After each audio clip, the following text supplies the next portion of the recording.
Está en la placa expuso su endotelio y generó la colocación de un cromo. Entonces ya la luz pasó de ser del 80% de la luz a ser el 15% de la luz. Eso es un accidente de placa. Habitualmente es una de las causas de infarto, de síndrome coronario agudo. ¿Qué más puede ocurrir? Que simplemente la placa produzca el daño, o sea, produzca la angina, o que se rompa la arteria, o genere un aneurisma de la arteria, y ahí hay daño. Otras causas de infarto son el vasoespasmo, la disección,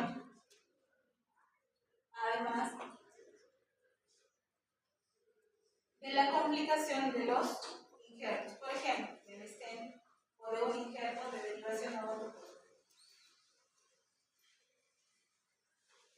Cuando hablamos de un infarto, podemos hablar de un infarto subendocárdico o transmural. Los infartos subendocárdicos suelen asociarse a obstrucciones parciales de una arteria coronaria. ¿Recuerdan cómo habíamos dibujado la circulación coronaria? Acá va a seguir llegando buena cantidad de sangre, pero no, porque es el final de la circulación. Entonces se vuelven territorios muy grandes y extensos de esquema. En cambio, cuando se obstruye una arteria por completo, será todo ese territorio y de endocardio epicardio, toda la extensión de la cabeza. Cuando se da del subendocardio, la vascularización sigue teniendo actividad aquí, ¿sí? Y por lo tanto no se va a dibujar un ST elevado.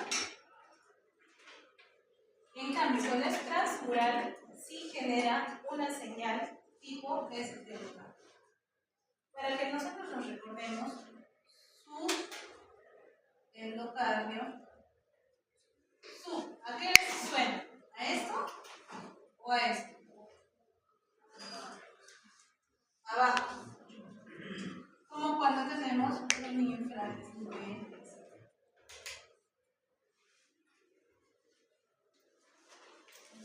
Epicardio.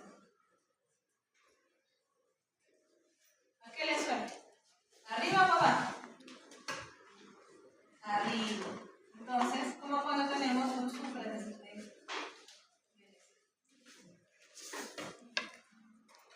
Obstrucción de epicardio, o sea, de endocardio, epicardio, obstrucción total.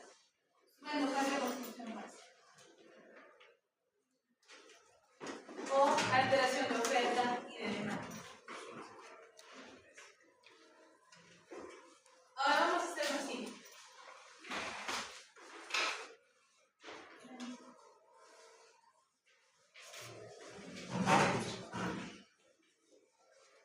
Yo voy a hacer la cara anterior y la delegada Estefan va a hacer la cara posterior.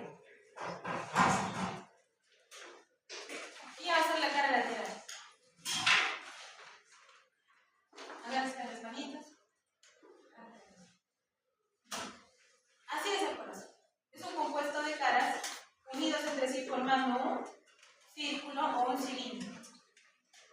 Y todas vamos a entrar en sístole, en diástole. ¿Cierto? Sístole, diástole. Ya está. Pero tuve un infarto de cara anterior, ya me morí. Estoy muriendo. A ver, hagan sístole y diástole. Sístole y diástole. Sístole y diástole. Yo ya no funciono, ya no me muero. En cuanto a actividad eléctrica, en cuanto a actividad mecánica, ¿qué voy a ver en el eco? Que algunas paredes se mueven, pero una no. Según el territorio del vascular afectado. Pero eléctricamente, ¿qué se va a ver? Que una parte genera vectores eléctricos y la otra no, está en silencio. Entonces, vamos a ver que estas dos fuerzas generaban una contraparte entre sí, se nivelaban. Y la más fuerte ganaba. se veía el QR no. Pero ¿qué ocurre cuando uno muere y no genera energía? La otra parte no solamente ve esto, sino ve el silencio detrás. Entonces, por este lado voy a ver un ST, por este lado, o sea, si miro de este lado voy a ver un ST elevado mientras se está moviendo. Y por este lado voy a ver lo opuesto a esto. ¿Por qué? Porque es un reflejo de lo que está ocurriendo aquí. Porque el este está ganando, recontraganando. Las fuerzas están desnivelando hacia otro lado. Eso se llama espejo. Imagen en espejo de un infarto. Eso les ayuda a identificar un infarto. No solamente que haya un ST elevado en una cara, sino que en la cara contralateral haya una imagen en espejo. Y de eso se trata esta imagen. El infarto está ocurriendo en la cara anterior. ¿Qué es lo que percibe este electrodo? Que hay un ST elevado acá. ¿Pero qué percibe el posterior? Hay un infradesnivel. No solamente un ST elevado en uno, sino también un infradesnivel en el otro.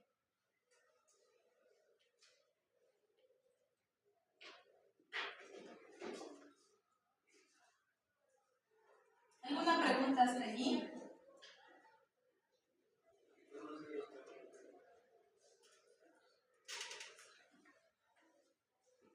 Vamos a hablar de eso. Un ejemplo. Digamos el ejemplo, lo dice acá.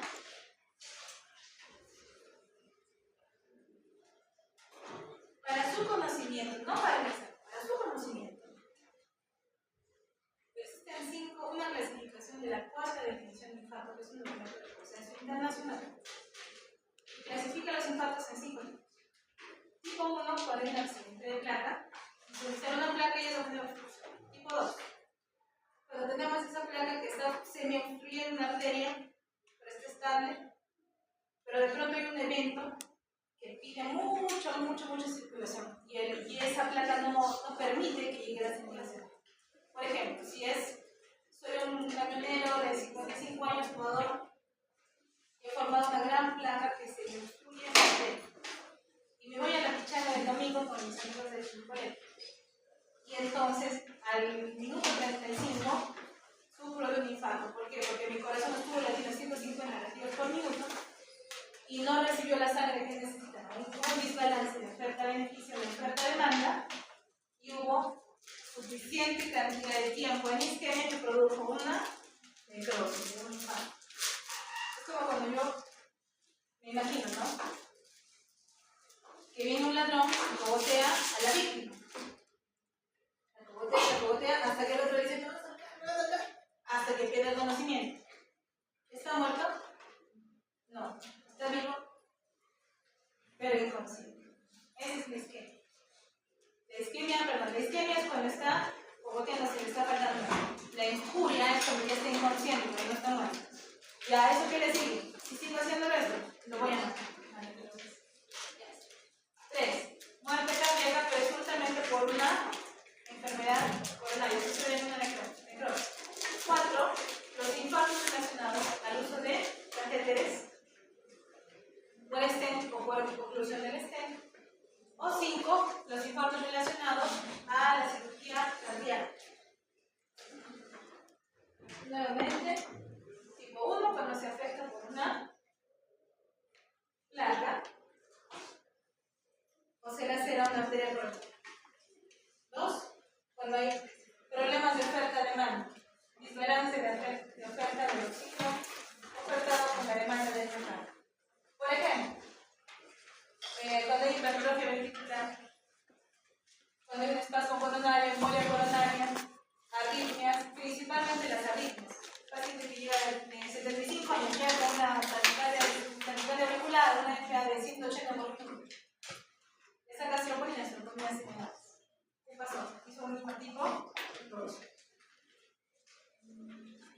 Tu vecino de 70 años, que de pronto es una apendicitis, una sepsis, o ese paciente que cuchillaron, que hizo una laceración de colon, no sé cómo fue, que vieron de ojos una cuchillada, está vivo.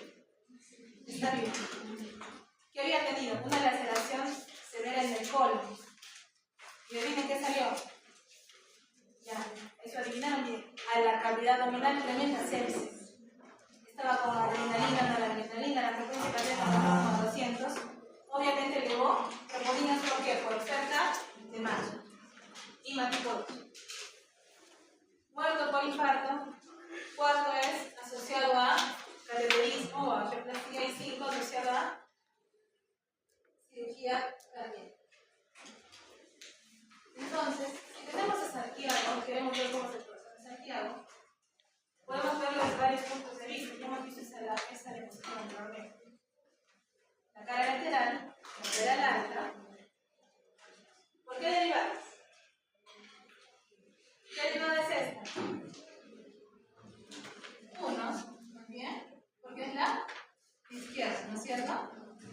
En inglés, ¿cómo se dice? ¿Cierto? A ver. Bien.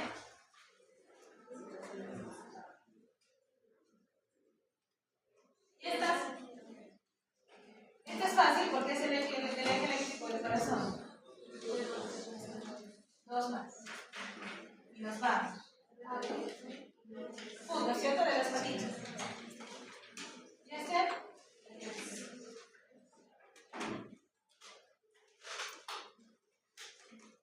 ¿Desde dónde está mirando? Desde abajo, ¿no es cierto? La cara inferior. Este está mirando desde la cara lateral. Y también tenemos las precordiales, ¿no es cierto? Teniendo en cuenta que acá está el esternón, va a ser B1, B2, B3, B4, B5 y B6. Entonces, B1 y B2 van a ver netamente la cara septal, junto con B3 y B4 ya la cara anteroseptal. B5 y B6 van a ver la cara lateral baja. Bien. Por último, a ver la que nos sirve de sombra de control.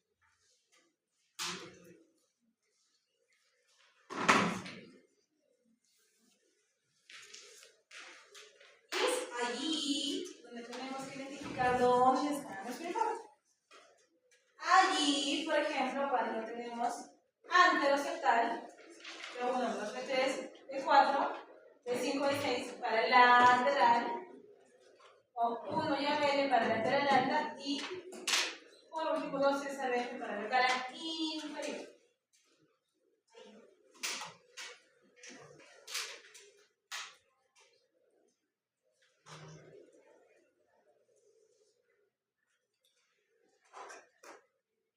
Siendo esta la aorta, que están haciendo aquí, en la aorta nacen 2 arterias. ¿Qué arterias son?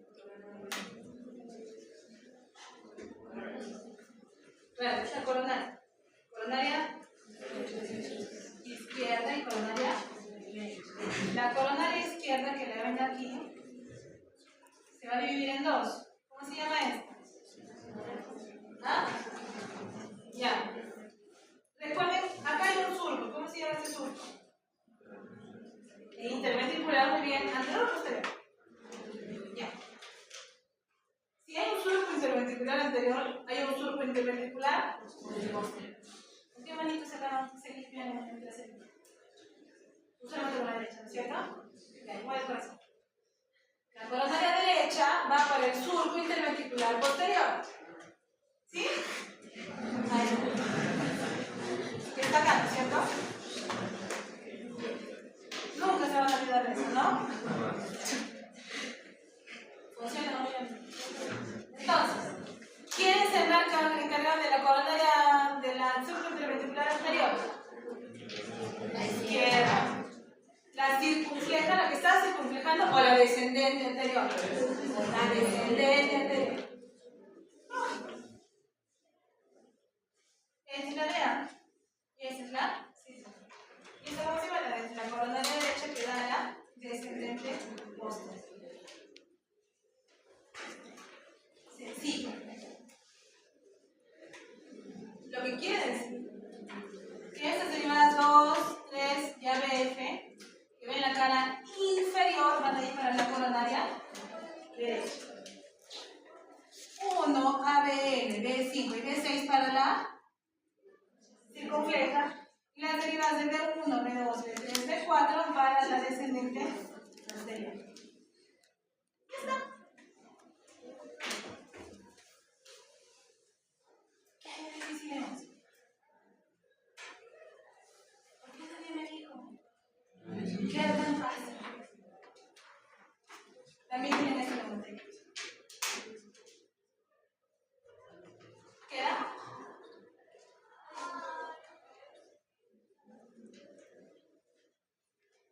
Ahora, lo que estamos hablando lo estamos hablando para el ventrículo izquierdo. Pero acá mi compadre azul es el ventrículo derecho. La coronaria derecha va por el surco interventricular, o sea, posterior.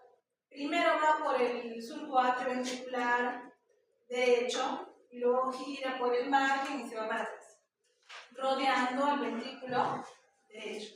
¿Quiere decir, doctora, que la coronaria derecha va para el ventrículo derecho? Sí. Pero usted nos ha hablado solo de las derivadas de la izquierda para la lateral del ventrículo izquierdo. ¿Y cómo voy a ver el ventrículo derecho? Con las derivadas derechas y posteriores. Porque con las derivadas derechas hago lo mismo en los percorrientes, pero para el lado derecho. ¿Y lo chequeo dónde? En B3 y B4. B3 y arriba y B4. Coronaria derecha. B3R, B4. Y esta cara, que es la más pegada al diafragma, se llama la cara posterior. Vamos a hacerlo tipo pirámide, ¿ya? Vamos a hacer una especie de pirámide acá, esto por acá atrás. Tridimensional. Esta cara de acá, la que está pegada al diafragma, a modo de base de pirámide, esa se llama cara posterior. Para ver la cara posterior, si ya estoy acá en B6, voy a continuar. B7 línea axilar posterior, B8 escapular y B9 para dorsal. Entonces, cuando sospechen de una enfermedad coronaria derecha, o sea, el infarto inferior, por favor, hagan coronaria derecha o posterior. Doctora, ¿y cómo lo va a poner atrás? Lo giran lateralmente, lo ponen lateral, lo agarran de los costaditos y le sacan el ego. No es tan difícil. Si ustedes lo piden, las enfermeras y los médicos te ayudan a hacerlo. Pero hay que sugerir. ¿Cómo se llama este señor? No es Da Vinci. ¿Lo es Da Vinci? Muy bien, gente cool. Hombre de Vitruvio. ¿No les hace acordar a alguien? A Santiago, que estaba moviendo su corazón. ¿Cuál es esta derivada? Doctora, ¿qué pavadas preguntan? Es pura. Esta derivada. Porque está con las patitas, ¿no? Esta derivada. Porque es la del eje eléctrico del corazón, ¿no? 6, 2 hay 1.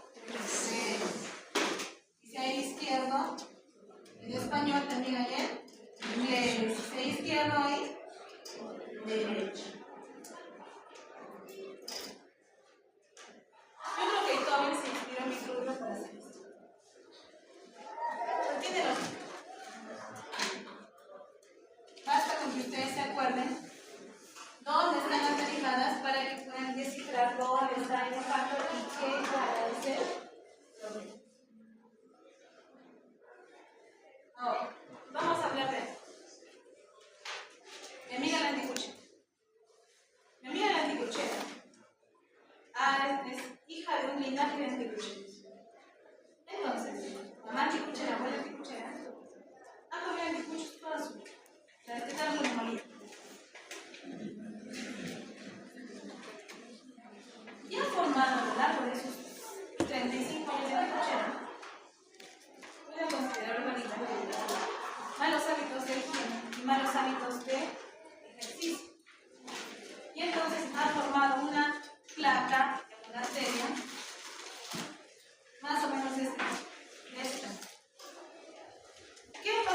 Anticuchera robaron su casa. ¿Quiénes robaron su casa? Los que le están extorsionando. Que es básicamente su esposo y sus amigos porque también dan matrimonio.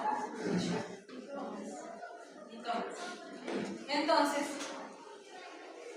esta placa se fisuró porque tuvo un ataque de ansiedad, tuvo un ataque de hipertensión y por sus malos hábitos puso una taquicardia cuando se dio cuenta que le habían robado su palito anticuchero y había hecho un trombo que se recubrió por una pequeña capa fibrosa provisional. Como la señora Anticuchera siguió trabajando sobre un préstamo y comenzó a llevar su nueva parrilla para hacer sus anticuchos, empezó a hacer mucho esfuerzo. Empezó a sentir agitación y un poquito de dolor. Pero cuando vino nuevamente la familia del esposo a pedir su cupo, tuvo otro disgusto porque esto es provisional. Y tuvo otro accidente de placa al cabo de 5 días. Entonces, la luz inicial, que era de 80%, ahora es de 10 o de un 15%. Entonces, ya el dolor no es, la agitación ya no es al cabo de subir las parrillas del segundo piso. No, es simplemente bajarlas del mototaxi. Es simplemente el de coger la carne y subirla.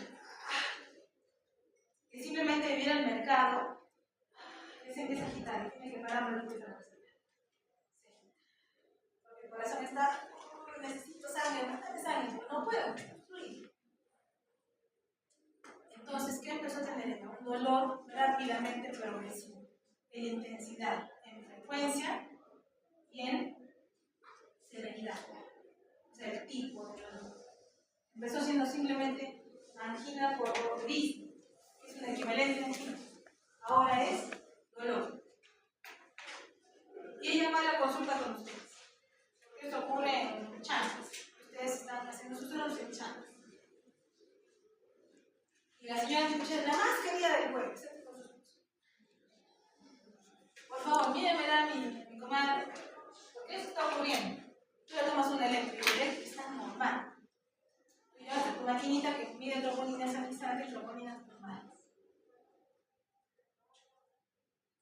Entonces, ¿será que no es el problema del corazón? Pero ahorita se está doliendo, no, ahora estoy tranquilo, ya no he hecho nada. De repente es una angina inestable. Es una angina progresiva, de mayor duración, mayor intensidad y más frecuencia. Va progresando. Puede aliviarse con nitroglicerina. Suele asociarse a un EKG normal o con algunas alteraciones, por ejemplo, intradisnea de DST o inversión de la onda T. Pero con troponinas no. Esta es la clave. Troponinas no. ¿Y qué cambios en el electrocardiograma me podría analizar de aquí a alguna alteración de isquemia con el curvo?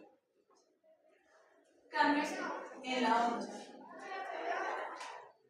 Cambios significa que antes no lo tenía y ahora sí lo tengo. Porque ya lo tuve, pero ya no lo tengo. Recuerden que el EKG es como una huella digital. La huella digital puede ser extraña, pero va a ser siempre la misma. ¿Entiendes? La huella eléctrica del corazón va a ser siempre la misma. A partir de los 25 años. Antes de eso va a desmadurar. Bien.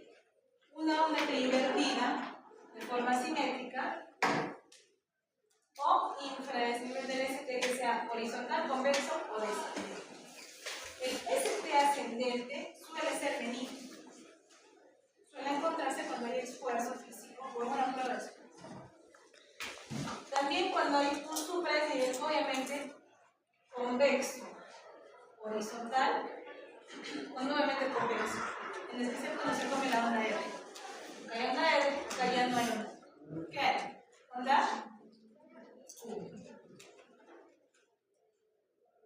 ¿Por qué este es de bajo riesgo? Porque este se asocia a pericarditis. Es cóncavo y usualmente no se distribuye por territorios, sino que afecta a todas las áreas.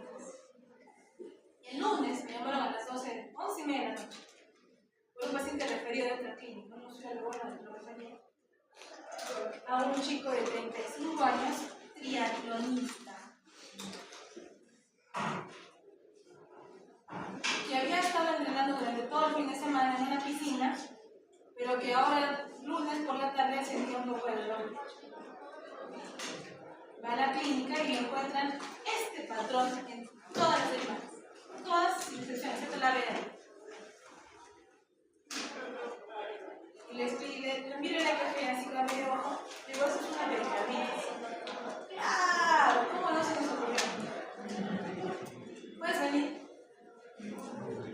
Ya, vamos a ver. Pero bajen el ecógrafo, hicimos la ecografía ligera de derrame pericardio. Ya está. Tratamiento, aspirina y colchicina con test. No, me venga porque yo tengo unos músculos y un paquete.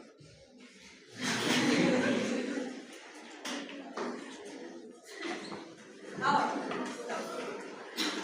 dentro de los síndromes coronarios hay tres: angina inestable, IMA sin elevación del ST, IMA con elevación del ST. Angina inestable no eleva tropones. Las otras dos sí elevan tropones. Fácil de distinguir porque uno de ellos eleva el ST y el otro no. ¿Sí? IMA sin elevación del ST, tiene que haber clínica de dolor, tiene que haber elevación de troponinas, pero además no hay elevación del ST. Hay cualquier otra cosa menos elevación del ST. Cualquiera de las anteriores que hemos visto, excepto elevación del ST.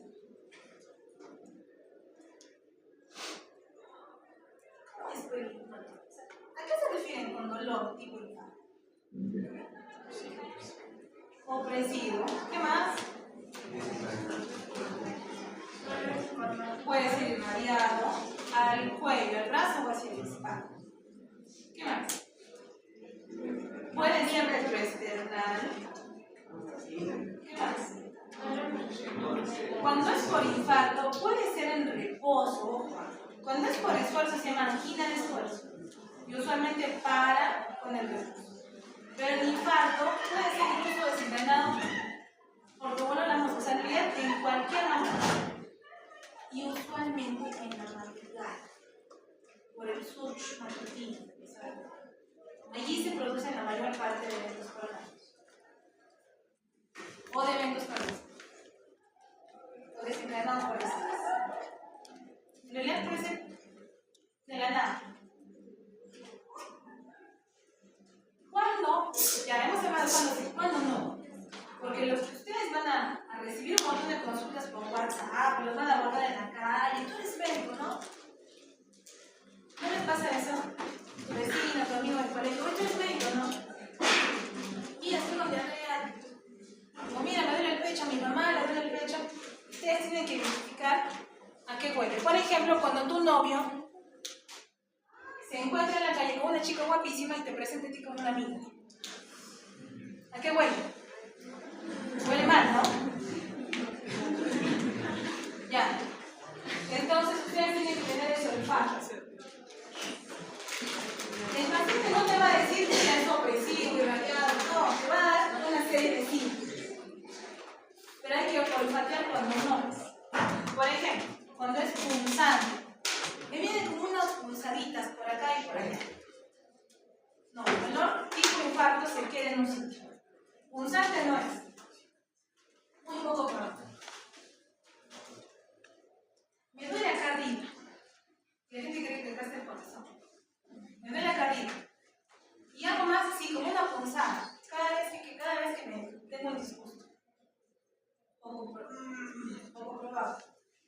O de la nada te llaman 3 de la mañana, me está doliendo el brazo. No será un infarto. Pero, ¿y qué has hecho? Es que he jugado al vóley y me lastimé mi brazo. ¿No será que te duele el brazo? Así, ¿no? La gente cree que porque les duele el brazo o se les adormece la mano, es un infarto. Pero tiene que haber pues, dolor normal, usualmente retroesternal. ¿Qué más tiene que buscar? Síntomas neurovegetales. Recuerda que el corazón está súper inervado, simpático y parasimpático. Cuando es parasimpático es vagal. Todo lo vagal genera reacciones vagales. Por ejemplo, sudoración, frialdad, agitación, puede generar náuseas, puede incluso generar diarrea o vómitos. ¿ya? O hipotensión. Entonces ya sabes más o menos cómo va el dolor. ¿Qué otras cosas les puede decir el paciente? Lo que les dice el paciente. Dice, como una banda que aprieta, como atorarse con jamón, como que les tapa la respiración o les comprime, o les pesa. Esto es sacado de la guía de la AHA. Facilito, con esa elevación, con el ST tenemos dolor, clínica y elevación del ST. O un bloqueo de rama izquierda nuevo.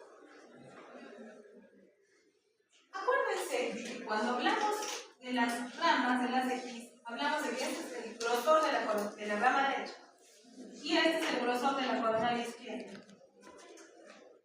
Hablando en proporciones. Tener un bloqueo de rama izquierda de la nada, o sea, en el contexto de dolor, implica que la rama de la coronaria que irriga esta rama eléctrica falló. Usualmente por obstrucción completa de una arteria descendente anterior. Entonces, ¿qué te dice? Si tienes un bloqueo de rama izquierda nuevo, se va a ver, vas a retener esto, a tener algo así. ¿Creen que acá pueden identificar su presidente? No. Pero identificar un infarto en el contexto de un bloqueo de rama izquierda es súper difícil. Hay unos criterios que son los criterios de Cambosa, que se modifican para cuando hay bloqueo de rama derecha. Pero usualmente es muy engañoso. Le preguntas o miras en los antecedentes, ¿no? Operado de la vesícula hace 8 meses. El electrocardiograma tuvo RCA2 y ahora tiene un bloqueo de rama izquierda nuevo. Obstrucción total de la vesícula. Es un criterio para repercutir.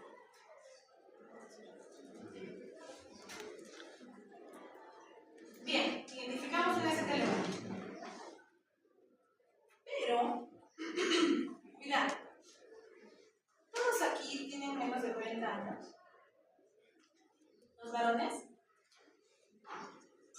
¿Sí?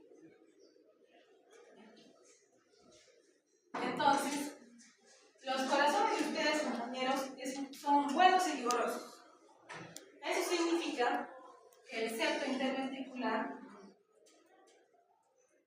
genera una vascularización acá y este hacia acá. Porque acá está el ventrículo derecho y el ventrículo izquierdo y comparten así.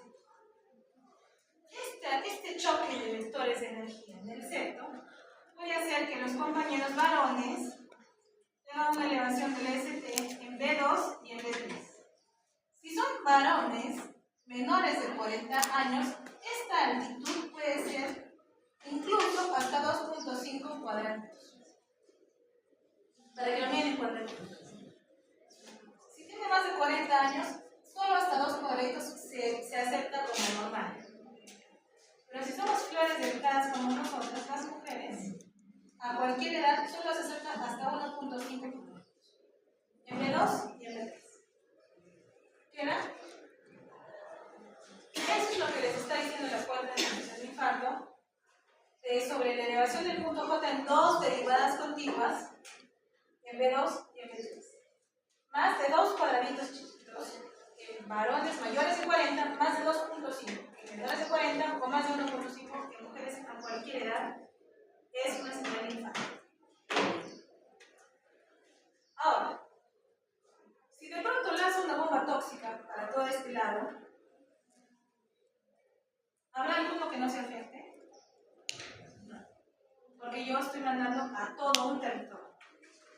Entonces, tiene que haber coherencia. Tiene que haber injuria, ese elevado inferior en dos derivadas contiguas, en especial cuando es ese elevado. Tiene que ser en dos derivadas contiguas. Derivadas contiguas, ¿quiénes son? Por ejemplo, 2 y 3 son derivadas contiguas. 3 con, a ver, ¿qué son derivadas contiguas? Estas son derivadas contiguas, esta es una derivada contigua con otra. O las precordiales B1 con B2, B3 con B4, B5 con B6. O cualquier combinación que uno reciba al otro. ¿Está bien?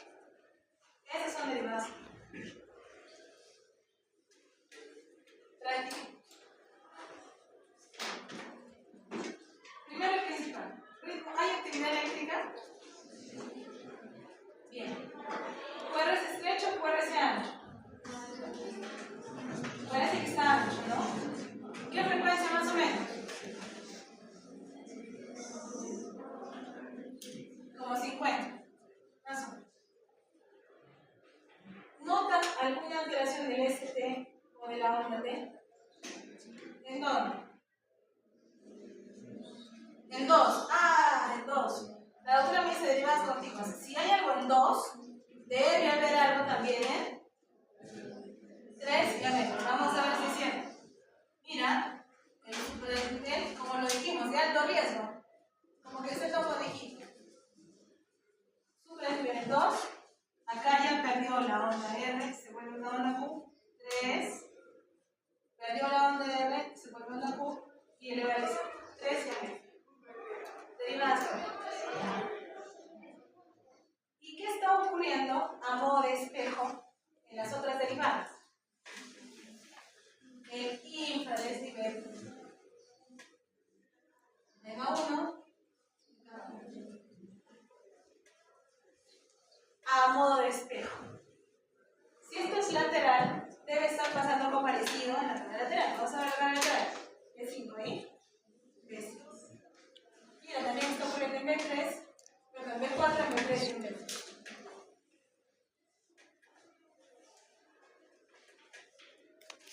Este fue un infarto de cara inferior. ¿Qué les dijo la doctora? Si es un infarto de cara inferior, hay que sacar derivadas derechas y posteriores, ¿no es cierto? ¿Cómo sospecho de un infarto posterior? Me voy a fijar si hay ST elevado, por ejemplo, acá en 2, 3 y en ¿no es cierto? Acá es el punto J donde termina la onda T y empieza la onda T. Acá está mi línea eléctrica. ¿Por encima o por debajo? Por encima. Línea eléctrica. ¿Por encima o por debajo? Por encima. Entonces, a ver. Debería haber un infradesnivel en 1 a B.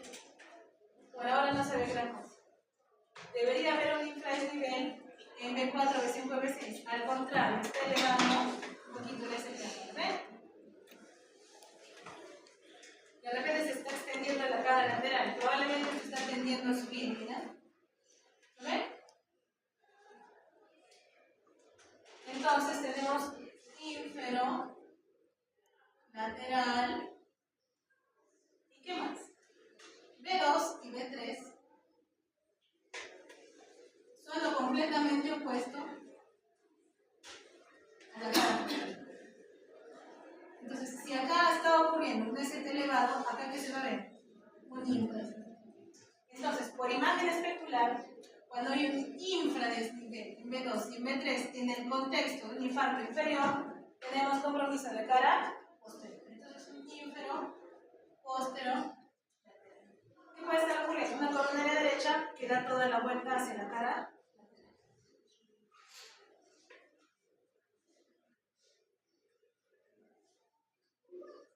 En la vida me van a regalar una moto. Bueno.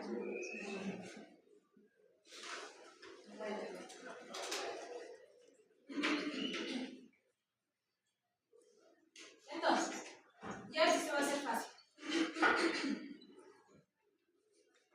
Para diagnosticar un infarto, tenemos que tener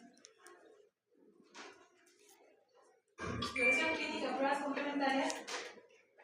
Tenemos que valorar el riesgo. La exploración clínica implica examen de anamnesis y examen físico. Ya hemos visto cómo es el valor. Ustedes hagan su alicia y saquen una conclusión. El diagnóstico diferencial es importante. ¿Qué tal si tengo una disección de aorta? El dolor va a ser intensísimo, pero el electrocardiograma va a ser normal. De pronto te ponen las manos. Vamos a pensar que debe haber una angina en estado, pero piensen, el tipo de dolor va a ser desgarrante, muy intenso y suele asociarse a hipotensión. Un TEP. Hace poco vimos un paciente que había tenido una cirugía de próstata. De hecho, sigo hospitalizando. Señor Medina. El señor Medina. Cuando llegó, le habían hecho una cirugía de próstata 8 días antes. Yo lo recibí con emergencia. ¿Y qué vi? Vi que tenía, me dijo, hace 4 días me dolió el pecho. Me dolió mucho el pecho, me dolió como 3 horas. Tenía una cuba en cara inferior. Toda la cara inferior. Y desde entonces me agita al caminar. Pucha. Entonces ha hecho un infarto inferior y ha quedado con falla cardíaca. Se le hospitaliza para compensar la falla. Y se compensó, ya no había ni un crépito en los pulmones y el señor seguía requiriendo de oxígeno. Se le hizo una tomografía, se vio que tenía un tremendo TEC. Y además se vio que en las coronarias tenía una semi-ocluida en la coronaria derecha. Entonces, ¿qué pienso yo que ha podido pasar? El problema no fue un infarto, el problema fue un TEC, porque sí le tromboninas. Y por ahí hizo un otro cambio en la onda T, y en el eco tenía alteración de toda la parte inferior, pero también del ventrículo. Entonces dije, esto fue un infarto ventricular. Ojo que el TEC, cuando es grande, genera disfunción del ventrículo derecho. Entonces, una noche estaba de guardia y digo, yo sé, no sé, ¿qué es un TEC? Y a la mañana siguiente yo a hacer un verifica, tenía razón. Menos mal, lo habíamos anticoagulado desde el inicio. Pero es difícil, porque ya tenía una obstrucción de la coronaria derecha, pasada, y además tenía un TEC. Bueno, pero diagnóstico diferencial. Menos mal que en ambos se anticoagulan. Lo triste fue que hubo una suspensión de la anticoagulación porque como acababa de ser operada de próstata, no se me ponía, empezó a hacer hematoma. En cualquier caso no se le hubiera podido trombolizar, porque si no se moría, contraindicaciones de trombolisis. Vale. ¿Sí? Bien, entonces al examen escuchamos ruidos cardíacos, ruidos pulmonares, porque el corazón y el pulmón trabajan juntos. Pregunta al millón. Paciente que viene con dolor, aparentemente tiene un infarto, y escucha y no tiene ruidos cardíacos. Escuchan los ruidos. Lo ven interpretado. Potencia. ¿Qué es? Taponamiento cardíaco. ¡Pum! Entra en paro. Tú ya sabes, HCT, taponamiento cardíaco seguro, hecho un taponamiento cardíaco secundario azul. Eco. Pruebas complementarias, obviamente el EKG tiene que estar allí. Y las proponidas. ¿Qué hemos dicho? Si es infarto posterior, va a haber unos infranivel B2 y B3. O un ST elevado en vez de 8 y B9. Si es el ventrículo derecho, va a haber elevación del ST de medio cuadradito, aunque sea de medio cuadradito, en B3 arriba y B4.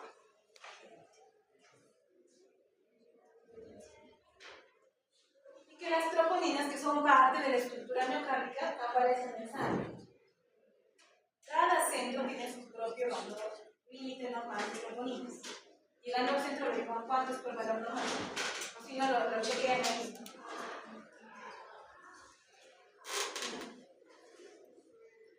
Recuerden que las troponinas se elevan en la sangre al cabo de alrededor de 2 a 3 horas desde el inicio del evento. Entonces, nos va a servir para diagnosticar y diferenciar entre una angina inestable y un ST no elevado. ¿Por qué? Porque si tenemos un ST elevado, acaba de empezar a hacer una hora y le sacamos sangre y la mandamos a analizar, ese examen va a salir dentro de una hora. Vamos a esperar otra hora para revisar. Muchas veces simplemente vemos en el electro-ST elevado, típico, con dolor típico, a veces hacemos la ecografía, vemos la disfunción, evidencia suficiente. Y ahora la troponina, 4. O sea, súper. ¿Ya? Podemos hacer otras pruebas de imagen, como por ejemplo en el caballero que hicimos la tomografía. Cuando hacemos tomografía, podemos hacer un triple reloj. Verifícame la tomografía, si es que hay enfermedad coronaria, si es que la circulación pulmonar está bien, o si hay disección. En el mismo estudio hacemos un triple reloj. Y por último, valoramos el riesgo. Hay una escala de evaluación de riesgo que es muy buena, que es la GRES. Que se basa en base a la exploración física que tienen ustedes, la anamnesis, qué tal fue el dolor, y si se elevó el ST o no se elevó. O sea, básicamente en base a parámetros clínicos. alto riesgo tienen que ir a intervenciones prontas. Los pacientes de bajo riesgo pueden esperar estudios a lo largo del día. O sea, dentro de las horas, dentro del día, de los 2 días.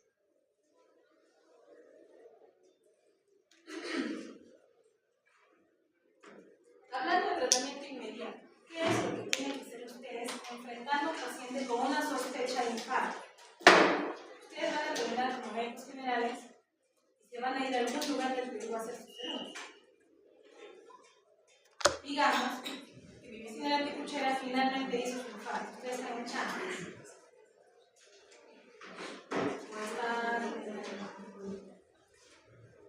el Valle de Nápoles, en Corín.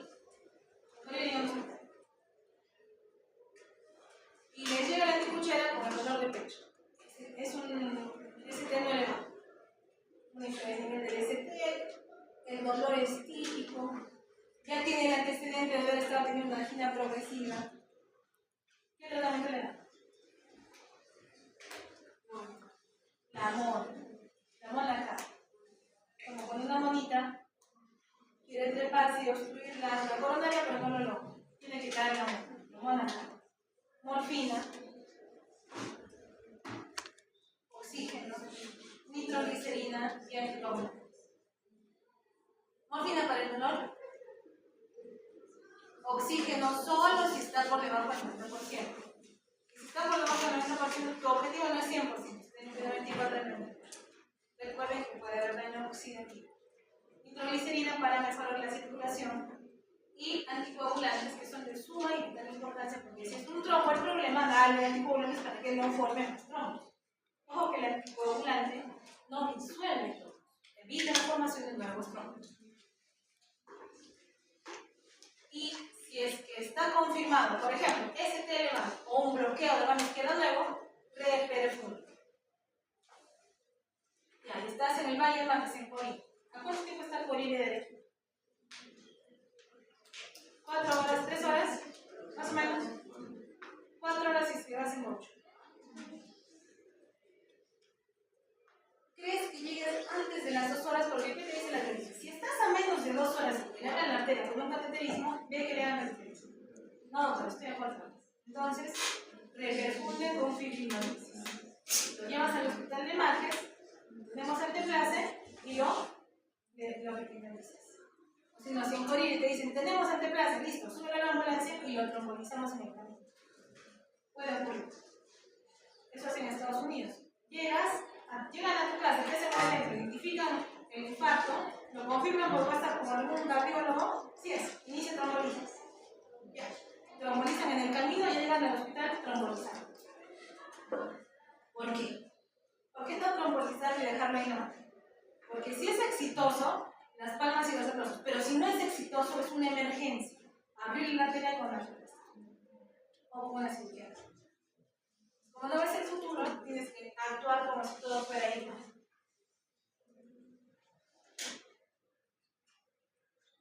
¿Qué más te vas a dar? Nos quedamos en la mona, ¿no es cierto? K. Clopidogrel, aspirina y atorvastatina. Clopidogrel y aspirina para evitar que se formen nuevos trombos o la degradación plaquetaria y la atorvastatina, que es un gran antiinflamatorio. Además, va a hacer que la placa inestable, que es esa capa fibrosa, se estabilice. Nos damos dosis altas de atorvastatina, 80 miligramos al día. Seguro que ustedes tienen bien malvado. 10 miligramos por tabletita. Entonces, le lanzas 4 y en la tarde le vuelves a lanzar otros 4, o si no, le lanzas 8. Entonces, al señor le das un puñado de pastillas y así me más. Sí. Cuando tengas un infarto, le metes 3 aspirinas en la boca y le dices, señor, ¿cómo? Porque funciona mejor con una normal. Y si ya ves, ya te dijo la CIT, ¿no? Ya, mándalo a un magistrado, te dice, ya mándalo, recibe. Estamos listos para respirar. A los 300 del clopidogrel que ya le diste, le agregas 300 más. O de pronto, si tienes ahí, masticar el 8. Entonces, ¿qué te dice? Clopidogrel. Viene de 75 miligramos, le das 4 tabletas para alcanzar 300. Y si piensas que vaya a cateterismo, le das 300 más, ya lo conversas con la semana.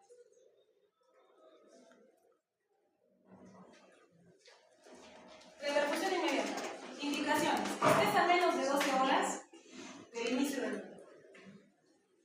Funciona mejor. Pasadas las 12 horas, es poco probable que algún músculo del cuerpo que no ha recibido sangre en 12 horas siga vivo. Cuando ustedes, que Dios no lo permita nunca, si algún día se vuelven médicos de guerra, van a aprender que donde hay gritos hay vida. En la pandemia, en la habitación donde no había jaleos, las alas de largo, porque estaban muertos. Donde entrabas y había jaleos, ahí era.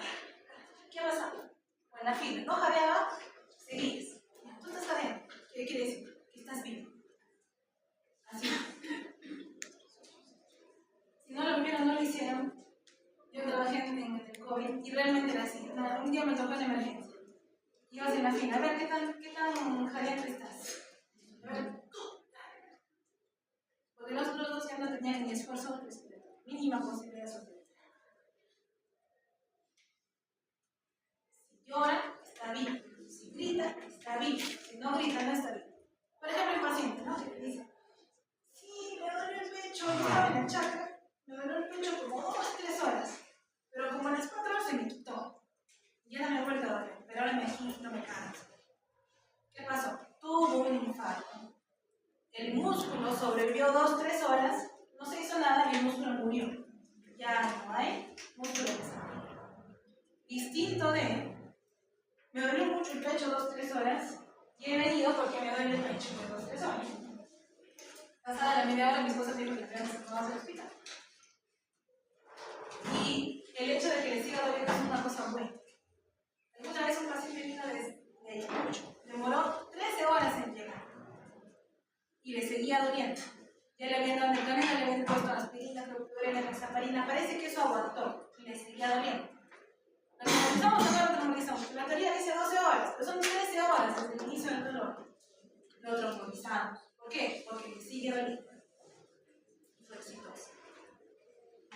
¿Ya? Entonces, tenemos que considerar que las guías te dan un camino, pero tú tienes que considerar con tu criterio si es que aparentemente sigue vivo. ¿Qué te dice?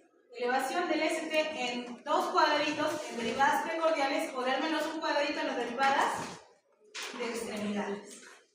O bloqueo de mano izquierda nuevo y sospechas de un posterior cuando tienes un infradesnivel B2 y en B3.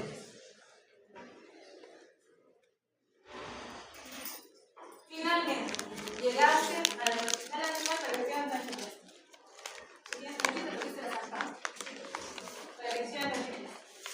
¿Qué hacen con la angioplastia?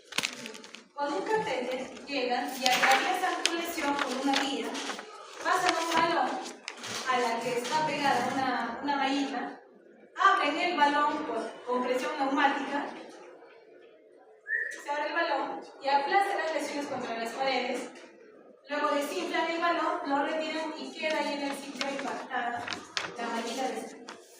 La mallita de sangre está infectada con un medicamento que evita que sobrecrezca la piel sobre ella. Lo que te imaginas que esté acá la mallita esté en los 5 años ya no está porque sobrecreció el tejido y se lo. Entonces, hay esos stents cubiertos de medicamento para que no sobrecrezca y se cierre. Entonces, la angioplastia primaria ocurre cuando una persona está a menos de 2 horas de ser intervenida.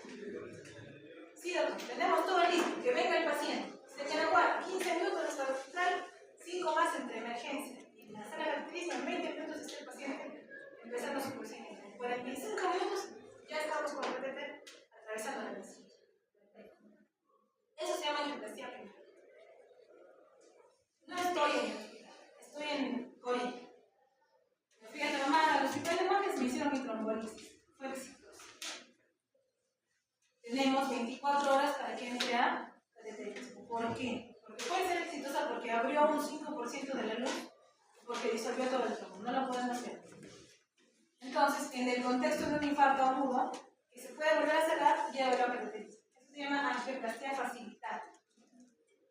¿Por qué facilitada? Porque ya les ha abierto con un medicamento que es la displasia o el fibrinolysis. Pero le hiciste la fibrinolysis y no funciona. Sigue el dolor, el test elevado, el paciente está en shock. Llévalo a angioplastia de rescate. De rescate significa que no fue útil tu fibrinolysis y tienes una emergencia institucional.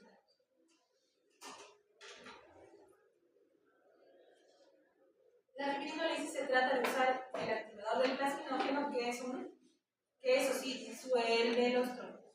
Eso sí disuelve. Muy útil cuando estás a más de 2 horas de entrar a angioplastia. Pero ¿cuál es el riesgo?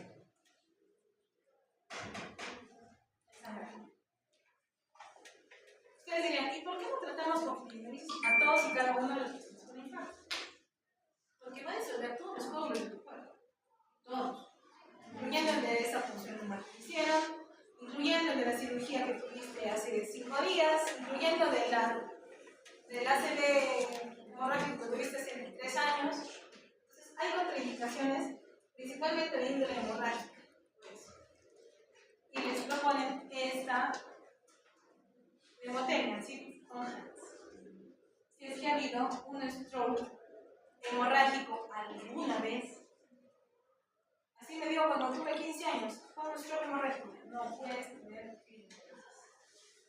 Si hay sangrado gastrointestinal, si has tenido cirugía mayor, trauma o trauma craneal dentro del último mes, si es que alguna vez has tenido un ACV isquémico, si es que hay evidencia de disección aórtica, o una neoplasia intracerebral, o alguna displasia sanguínea.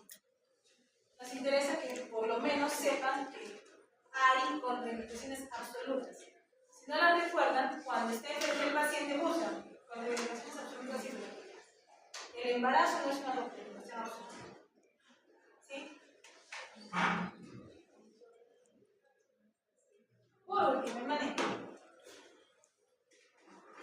Ante la sospecha de una angina inestable, verifiquen cuál es el riesgo. Alto riesgo cuando hay infradesnivel del ST. Bajo riesgo cuando no hay infradesnivel del ST. Si es que hay infra-ST, sugiere mejor hagas un estudio invasivo pronto. Si no, puedes hacer estudios no invasivos como pruebas de esfuerzo o una tomografía.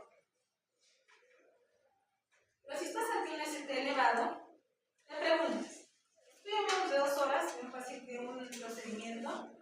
Sí, estoy a más de 2 horas. Generas la fibrinolisis y luego le haces una angioplastia facilitada, si es que es exitoso. Si no, le haces una angioplastia de rescate. Si estás a menos de 2 horas, o sea, tienes un hospital que dispone de angioplastia 24/7, o tienes la suerte de que justo te dio un lunes a las 8, le haces una angioplastia privada. Este es de la guía de la AHA. ¿Qué te dice? La angioplastia primaria podría realizarse en pacientes que están a menos de 12 horas del inicio del dolor. Aquellos en los que están con contraindicaciones para fibrinolisis. Además, aquellos que están con shock cardiogénico. ¿Por qué? Porque ellos el tiempo es corto. No vas a perder 2 horas en una trombolisis. Tienes que hacerlo cuanto antes. Shock cardiogénico y además sospecha de enfermedad coronaria significa cardioverismo urgente. ¿Ya? Y en pacientes que, a pesar de haber sido, es razonable si hay evidencia clínica, por ejemplo, dolor, o hay todavía cambios en el electro que sugieren que el miocardio está vivo entre las 2 y 24 horas del inicio de lo que decíamos antes, ¿no? Todo esto, en parte se les enseña para que reconozcan y sepan lo que es un infarto. Y para que sepan que de ahí provienen las arritmias de paro. ¿Qué arritmias de paro desfibrilares hay?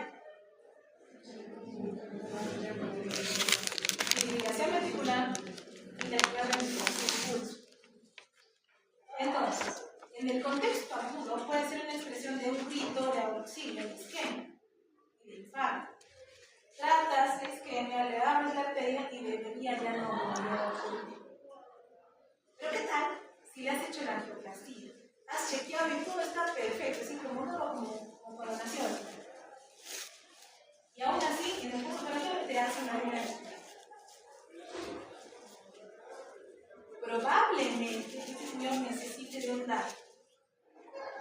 ¿Qué es un DAC? Es un dispositivo de desfibrilación interna, autoimplantante. Va a detectar las arritmias y las va a desfibrilar. Se coloca bajo la piel, salud. Esto se mete a una de las venas subclavias, se llega hasta el corazón y se incrusta dentro del ventrículo derecho. Tiene una bobina a lo largo de la vena cava superior, o si no, a veces usan el casquete como bobina. ¿Qué es una bobina? O un polo eléctrico. Entonces, si esto detecta que tienes una taquicardia ventricular o una FB, el DAIC va a decir: tengo que descargar, y prepara 35 milivoltios, que no lo van a mandar, pero sí van a resetear Windows. Entonces, va a generar un arco voltaico entre el casquete y el electrodo, o entre esta bobina y el electrodo. Lo descarga. Y el paciente sobrevive. También hay que enfrentar otras complicaciones del infarto, por ejemplo, falla cardíaca, shock cardiogénico u otras arritmias. Recuerden que la coronaria derecha domina al nodo sinusal. Si el nodo sinusal fallece, otros puntos van a querer tomar el mando y aparece la fibrilación auricular. Si el nodo sinusal vuela y el nodo AB también, puede haber un bloqueo de primer grado, bloqueo de MOVIS 1, MOVIS 2 o un bloqueo de tercer grado. Cuando hay descendente anterior, cuando hay problemas de descendente anterior, suele haber bloqueos completos.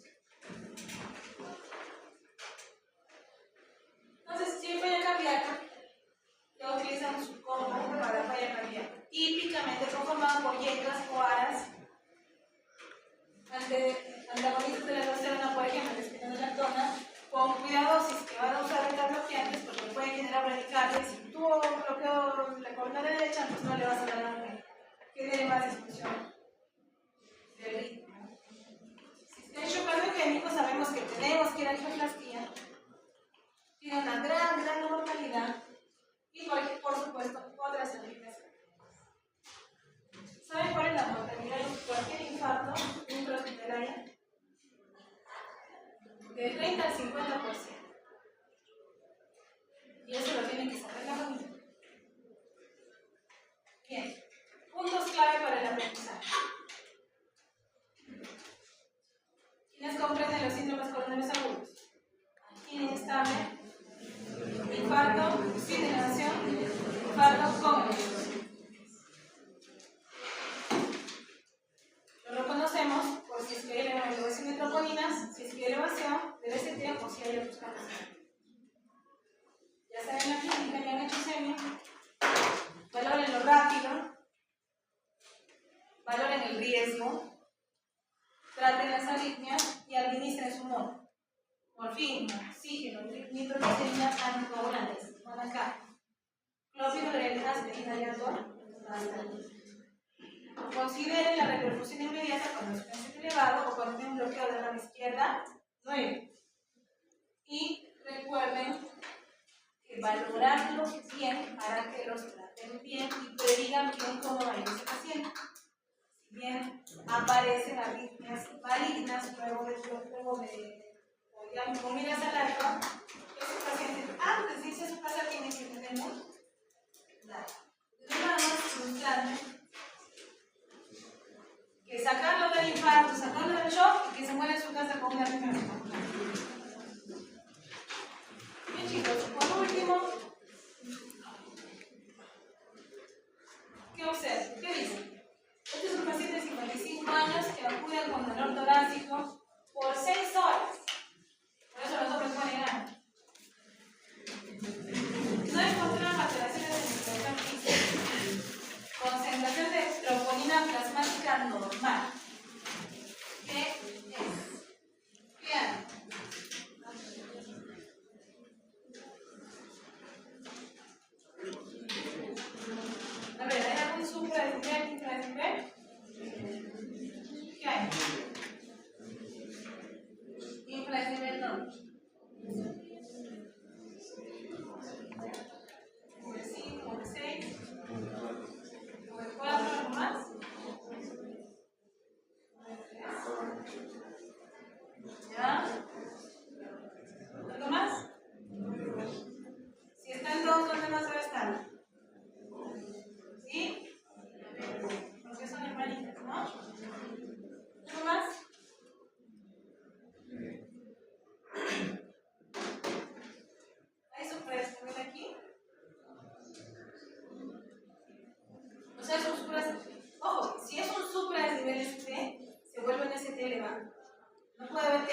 posterior, no elevada en el mismo vacío.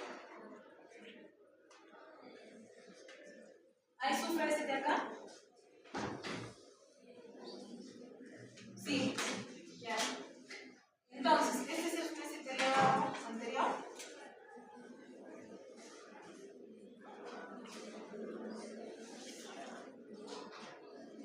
¿Sí o no? Vamos a ver. Este es nuestro índice eléctrico. ¿Ve? Ya está. Hasta aquí. Mi punto J está aquí. ¿Ve? Ya está. ¿A qué distancia estoy del punto J? Un cuadradito y medio. 1.5 cuadraditos. Es un varón mayor de 40 años. ¿Hasta cuántos cuadraditos toleramos? ¿Cuántos tiene? Eso no es una elevación del ST patológico. No lo es. Y eso lo sabemos porque ahora sabemos que los hombres pueden tener una ligera elevación del ST en B2 y en B3. Segunda razón, tiene que ser en dos derivadas contiguas. Entonces no se trata. Bueno, hay una cosa y la otra. Tiene que ser lo mismo, para el mismo. Entonces no hay una elevación del ST. Este tiene una angina inestable. ¿Sí? ¿Pero por qué no es un infarto ST elevado posterior? Porque no hay infraestimul en B2 y B3 al mismo tiempo, y aparte porque tienen neumonías normales. Entonces es una angina inestable.